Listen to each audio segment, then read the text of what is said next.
Hello, my beautiful crafty friends. You guys, I am so over the moon excited.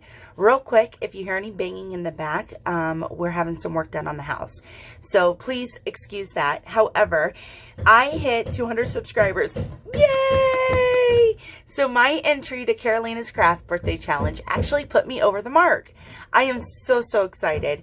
So I thought for a little bit of a different video, I would teach you or do a tutorial on this beautiful garland that I have put together. I'm going to show you in just a little more in depth. I'm just now dabbling into editing, so I think I can put it together. We're going to try it though. We'll see. Now, last year I had made this beautiful shadow box using Echo Park Celebrate Autumn's collection. I have so much of this collection. I think it's stunning. It's about only fall or Halloween collection that I have in my stash. And I seen these pumpkins at the Dollar Tree, and I thought it would be so cool to make another decor piece matching my shadow box. So I'm going to bring it up here just a little bit closer. I think I've shared this on my channel once or twice before, but we got the cute little fox that's poking out, some beautiful flowers, and then this little guy over here, and it just says fall is in the air. I love how this turns out. It sits on my little end table, but I do want to make a decor piece to match it, to go with that style. So with that being said, like I said, I found these pumpkins at the Dollar Tree, and I thought that would be perfect garland. And this is the one that I just got done making. It's so stinking cute. It hangs. Let's see if I can get some of this stuff out of the way. I got everything we need for the tutorial. It hangs about, I'm going to say about 13, 14 feet. I'll show you each pumpkin up close. I just used the paper from the collection, the gingham ribbon, and then the little trucks that came from Hobby Lobby. And then I used pattern paper on this one, and then a cluster of the trees that come from Hobby Lobby. And then a chipboard piece that just says Autumn Blessings. And then we have this guy too, and I just mimicked it, and I used a different truck on this one. So I'm going to show you the basis of how I put this guy together, and I think I can walk you through it. It wasn't too bad, honestly, so I seriously think I can walk you through it. Now, I am going to do things just a tad bit different on this one. Oh my gosh, Siri's talking to me. I think it might be a little bit easier. So the things that we're going to need for these tutorial are the pumpkins from the Dollar Tree. If you choose to do it, you need some kind of string to hang the garland, some kind of glue for the paper, obviously scissors. I am going to use a brown marker that's called Coffee to outline my paper and to color in my stems, and then whatever kind of embellishments that you would like to put on your garland. Now, excuse me just one moment. I forgot to do something here. I have sandpaper. I'm going to try this method. I'm going to try this method to see if it's a little bit easier than tracing and cutting out the pumpkins. That wasn't hard at all, but I think this just might be a little bit easier. You can use a nail file. So let's go ahead and open up our pumpkins. I don't need those strings, but we'll save them for later. And what I'm going to do first is I'm going to pick out the pattern paper that I want to use. Now, my garland is going to sit with the other one.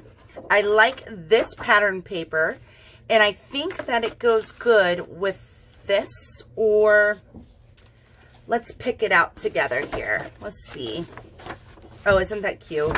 So stinking cute. That's the one I already used. I don't want anything too busy. Maybe we'll do the leaves since we, no, I want it white so it'll pop out. It'll pop more. Yeah, we'll use the leaves because we used it on this one here.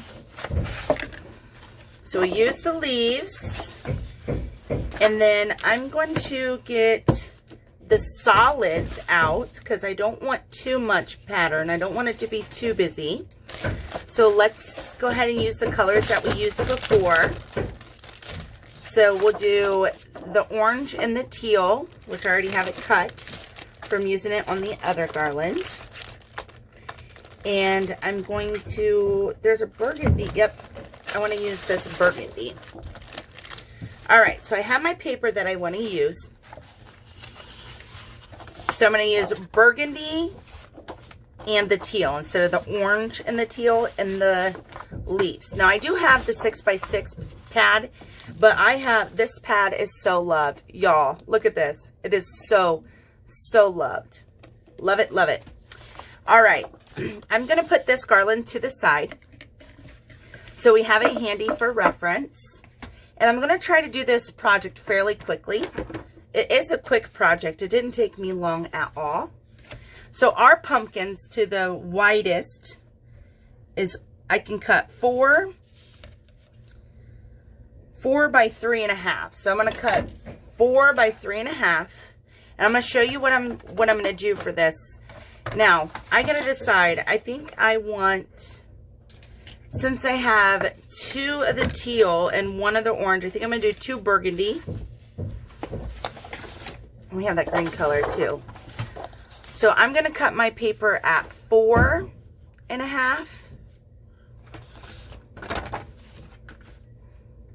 I'm going to show you what I'm doing here, guys. Just a second. I'm going to cut a strip of that. I'm going to cut a strip of this at 4.5. And I'm also going to cut this one at 4.5 as well. So I got my strips of paper that I want to use, and they're all cut at 4.5, and that's for the height, height and the width.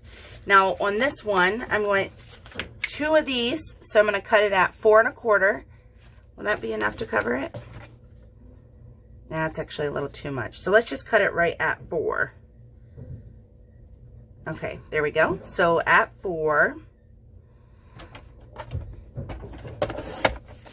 I think I want 2 of those leaves. You know what? I think I am, because that pattern is just so cute. So we'll do 2 of those, and maybe we'll just do 2 of those and 3 of the teal. No, because it was a little bit, the other garland, I want it to be the opposites. So yeah, maybe we won't use the burgundy. We'll see. We have it there if we decide to. All right, so I'm going to prep my pumpkins first. Prepping my pumpkins first just means that I'm going to take my brown marker and I'm going to go through and I'm going to color the stems of the pumpkins. And I'm also going to take my brown marker and run it on the sides as well. Now, the reason why I'm coloring my stems first is because once you lay your paper, you're not going to be able to, which way do I want my pumpkins to go? Oh, snap.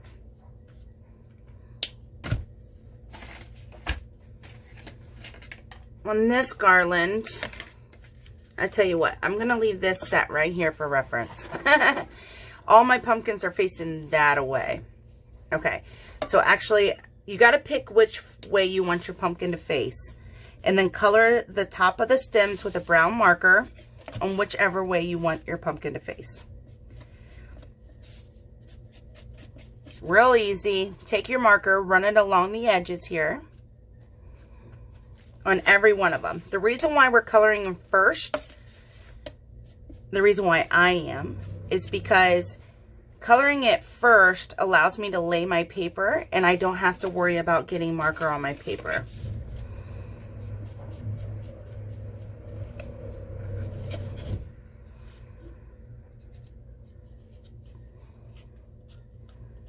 Okay, now that all my pumpkin stems are colored, I'm going to lay my pumpkins out and decide what patterns I want to use. I have a pumpkin missing, yes? I do. Okay, yes, I do. I'm like, wait, I had only 4 pumpkins? Where'd he go? Roll away, pumpkin. So we're coloring the stems here. Girlfriend, yes. Okay. So now I got my pumpkins. Now I got to pick out my patterns. Going off of my other garland that I have here that I want it to be the opposites, I think I'm going to do teal in the middle and the leaves. Yeah, so I need one more piece of leaf. There it is. All 3. Yep, that's what I want. So now what I'm going to do now that I have and know which pattern I'm going to do, I'm going to lay them on top of my pumpkins and let them sit aside, and I'll work on one at a time. Now, I have my pumpkin, and this is the side of paper I want to use. What I'm going to do is take the tippity-toppity of my pumpkin here, line it up, and I'm going to glue my pumpkin down to the paper. Now, I think it's easier to put the glue on the pumpkin, especially with all this excess paper. That way we know that it's covered. I'm going to put it to the top of my paper here and just let it sit. And then I'm going to do the same thing with each pumpkin down the line. Okay, now that I have all my paper shaved down on my pumpkins, as you can tell, they are perfectly shaped. How stinking cool is that? I'm sure you guys know that trick, but the one thing I do want to mention, when you're using your nail filer, your sandpaper, whatever it is that you choose to use, you want to make sure that you go downwards against the paper. You don't want to go back and forth, because then you're going to lift your paper up off your project and you're going to be sad. So don't do it that way. Just make sure you go downward with the nail filer. So as you can tell, my pumpkins are now perfectly shaped. Now, on this teal color here, you can tell where I have cut the paper or have shaped it. It has a white outline on it. What I'm going to do is I'm going to take that same marker that I used for my tip of my pumpkin, and I'm just going to run it around the edge of all the pumpkins to give it more of like a distressed look and to color in that white outline. I don't like where you can see the paper was cut or shaven, whatever the case is. So what I'm going to do is I'm going to go ahead and I'm going to take my marker and just outline each pumpkin on this one as well. And it kind of, I did it on this garland too. And it kind of just gives it like a different, like a more of a rustic look. And it just lightly run my marker all along it. It takes nothing but just a second to do so. But once I got all my pumpkins outlined, I will be back. Real quick tip that I thought it would be important to mention. When you're outlining these pumpkins, you want to put your marker down and put the pressure downwards. The reason being, if you slip with your marker, you don't want it to mark your paper. If it slips, it's going to mark the back of the pumpkin, like here, where I slipped. If someone's coming to your house and lifting the garland up and they're checking the back of your projects, then maybe they shouldn't be in your home. Like, that's how I feel. But it just doesn't mess the front of your paper, your beautiful paper that you just put on there. It messes up the back. So once again, when you are outlining your pumpkin, put the pressure downwards. That way, if you slip, it's no big deal. It'll slip on the back. See, if I come from it from the side, I'm going to slip and hit my paper. Not fun at all. All right, I just thought that was an important tip to maybe mention to you guys. I'm pretty sure you guys are familiar with that, but, you know. I wasn't, and I marked up one of my other pumpkins from the other garland, and I wasn't happy about it. And then I thought, you know what? This is how it needs to be done in order for it to work. So now all my pumpkins are outlined. Didn't take me any time at all. You guys, aren't they so cute? Oh my goodness. Ah! Now I think I'm going to use the same twine that I used on the other ones. I can't tell you exactly the measurements you would need for these. However, now on the last pump garland here, I did the spacing of everyone was 4.5 inches apart. Okay. And that seemed to be the perfect length. Now, I do want to mention, like I said, once you line these pumpkins and put them on the garland, when they're going to hang sideways. But when you put them on the wall, you can do it just like that if you want, because once you put it on the wall, it will hang flat. What I chose to do is string it through, and then before you add another pumpkin, wrap it once, wrap it twice, and bring that other line through and then make a knot. Okay, now you can do it however you choose to do it. Let's see, I want to make sure I got my pumpkins lined up here right. I don't want to do it wrong. So we got, yes, there we go. So let's see here. I'm going to start with my end pumpkin. I'm going to pull the string through the back, and I'm going to give myself a pretty good slack here to create a knot on the end. And then what I'm going to do is I'm going to wrap this around from this side and then wrap my twine around from that side. Now the pumpkin is wrapped with the twine, so it should hang properly, but just in case, I'm going to go ahead and knot that off. That way it doesn't want to come unraveled. And then when I tie my, or glue my bow down, it's going to hold that glob of glue is going to hold that twine in place. So I don't have to worry about that. So now I have my first pumpkin tied on. I'm going to take my ruler here and I'm going to measure out, put the pumpkin here at the end, 4.5. But I'm actually going to place my pumpkin. Let's see how much I got here. It's going to get me a good generous amount and cut it off. I'm going to take my second pumpkin and I'm going to line it through here. Take my string all the way through. And then I'm going to put him at 5 because I have to do that once around wrap, right? So I'm going to wrap him from this way. Nope, that don't give me enough, so I got to measure it out again.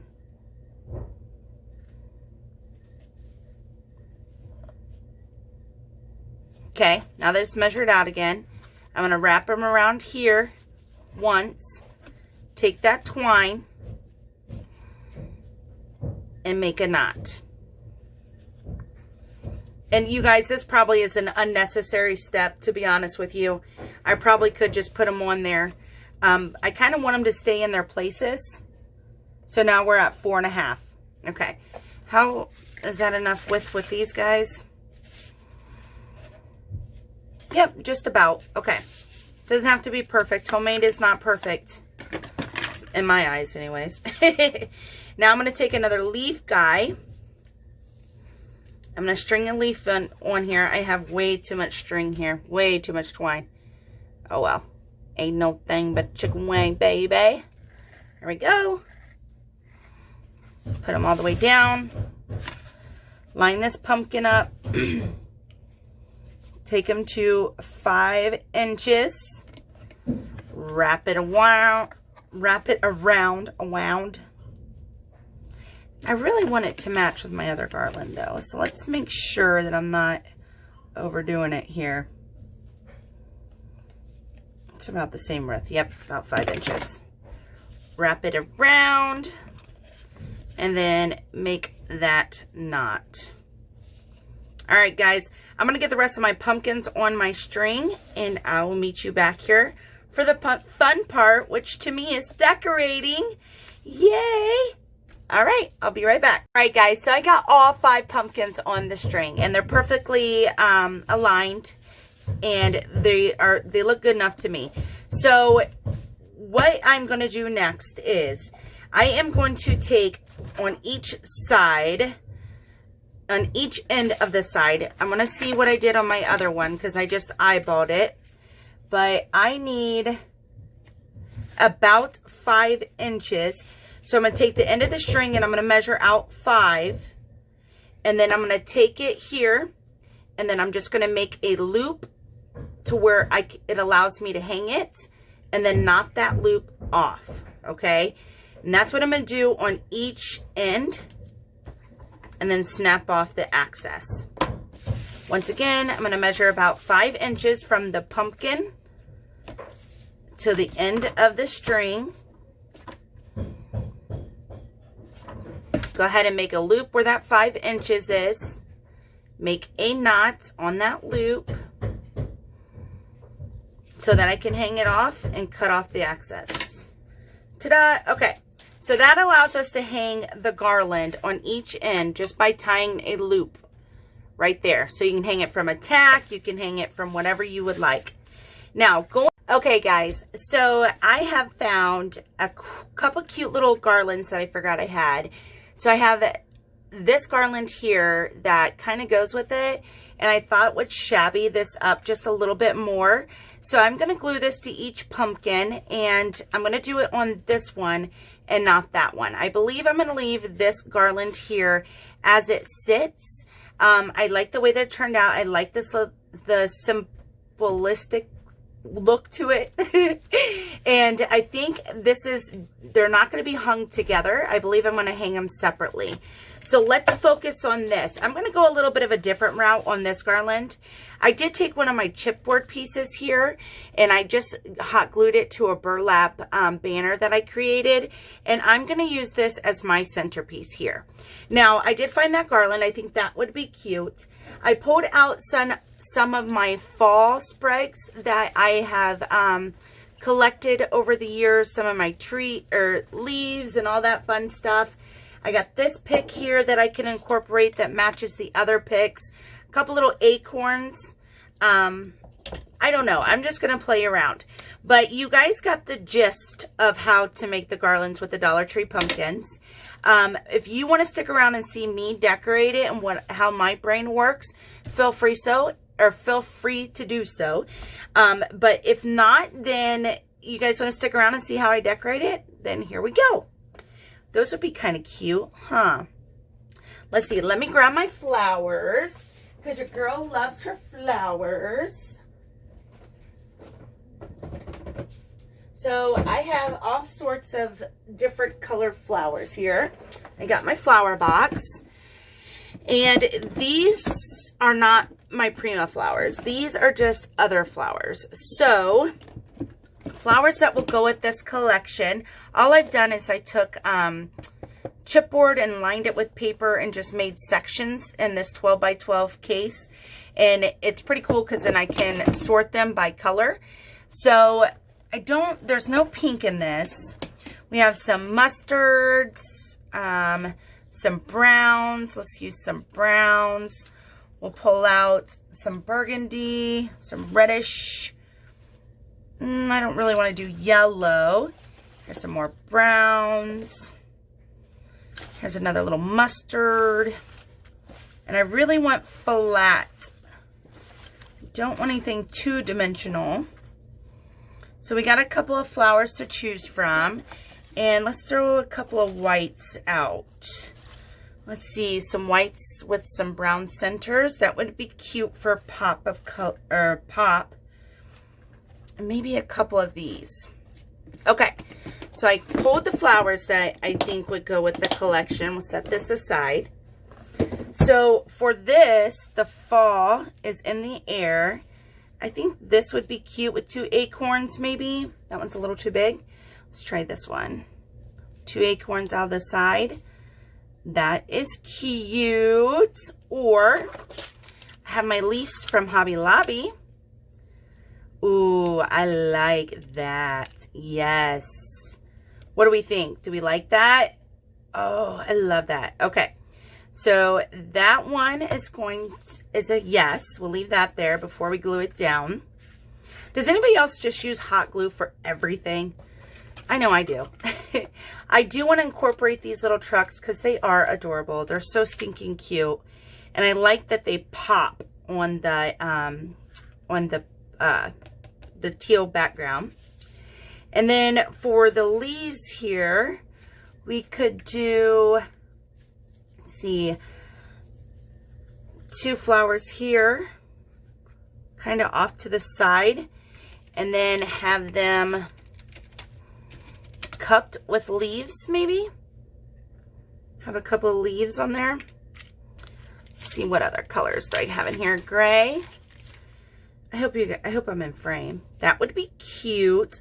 The only thing is whatever I do over here, I have to mimic here. And I have to make sure that I have the same flowers to do so. So that's a cream and a brown, or a yellow and a brown. Maybe I could do a burgundy and a brown over here. That is cute. And more of the orangey leaves. Yes, that is adorable. Okay. I have that one already. Let's do this one. You guys, that is stinking cute. I like that. What do we think? Do we like it? I like it. I like it a lot. Okay, now let's see. What kind of sprigs do I like that pick that I used. This little flower is kind of definitely fallish. Maybe I can replace that one with this one. Let me go ahead and cut the butt.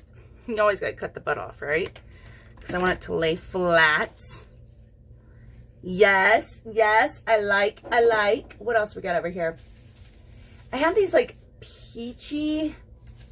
I don't know if these are more fall or not. Nope, I think I like what I got. Okay, so now that I have it spread out, I'm going to start gluing down. And I will be back when it's done. Okay guys, I'm struggling a little bit. So this little flower cluster here, I decided to put the acorn here at the top. And then this one as well so that they match. The trucks I'm struggling with. So I feel like these three pumpkins are so beautifully embellished that just laying a truck down ain't gonna look all that great. I don't know. So I thought about, I took these two sprigs and cut them up, and I thought about maybe doing it that way. I don't know if you guys can tell, I can't bring it up too high without everything else falling apart. Or I'm struggling, you guys. I'm really struggling with the trucks. I'm not sure if it's just plain paper will do. I'm not sure. And then I went to I made a little bow to add to each knot. And I don't think it looks right on this one. I don't think the black gingham looks right. I did do a couple of twine bows, and I think they look better on this one. So I think we're going to do twine bows instead of the gingham bows for sure. And I just took some of the twine that I used to string the garland. And knowing me, I probably won't just leave it like that, but I'm going to go through and I'm going to put just a little bit of hot glue on each one. Now, when you glue the bow, you want to make sure you glue your knot. Okay, that's what's going to give it the sturdiest that you need for it not to come untied with each knot that we did on stringing the pumpkins. So I'm going to glue each bow here and just go right down the center, making sure some of the hot glue gets on the knot that we made for the stringing the garland. And I'll be back once I get that done. Okay. All right, guys, I'll tell you what, hot glue is my best friend. However, I hate the strings. I really hate the strings. I love the way that the little twine bows look. I do. I think they're just so stinking cute. Let me see if I can zoom you guys in just a little bit more. And I can't. Okay, great. How about we pull this down? All right. Bring in a little bit closer here, y'all. Okay. So now what's left is the trucks. Now, I love the trucks. I want to use the trucks, but I feel like these guys are so embellished that if I just pop a truck on there, it's not going to look right. I may be wrong. I don't know. I tell you what, I think maybe we should just go ahead and glue down the trucks and see what it looks like. Let's see here. Real quick, too. Does anybody's hot glue gun, like my hot glue gun, it's the cordless Surebonder. I love it, the detailed one, but I feel like it clogs up so easily and it's so frustrating. And I bought a full-size one as well, and that one clogged up so bad I can't even use it anymore. It makes me so frustrating because they're not cheap. Not when you can go to Walmart and buy them for like $2, but not Surebonders, but a different brand. And it's not cheap, you know, so it's super frustrating. I don't know that I'm going to string this up at the top. I still might. I have not glued it down yet, and I may just hang it, something like that with it when I hang it. But you guys, as of right now, I think this is where I'm going to leave it. I think it's cute. I think it turned out adorable. I'm so glad that I was able to bring you guys along with me for the process. So this is the one that we came up with together. I hope you give it a try. If you do, please tag me on my Instagram at amanda.jojo.xoxo and let me know down below. Did you guys enjoy this? Forgive me, like I said, it's my first ever tutorial, but I think it was a good one to do together. And let me know, how do you guys think they turned out? Do you guys like them? Are they cute? Are you going to make one? Let me know. And I'll talk to you guys later. Bye-bye.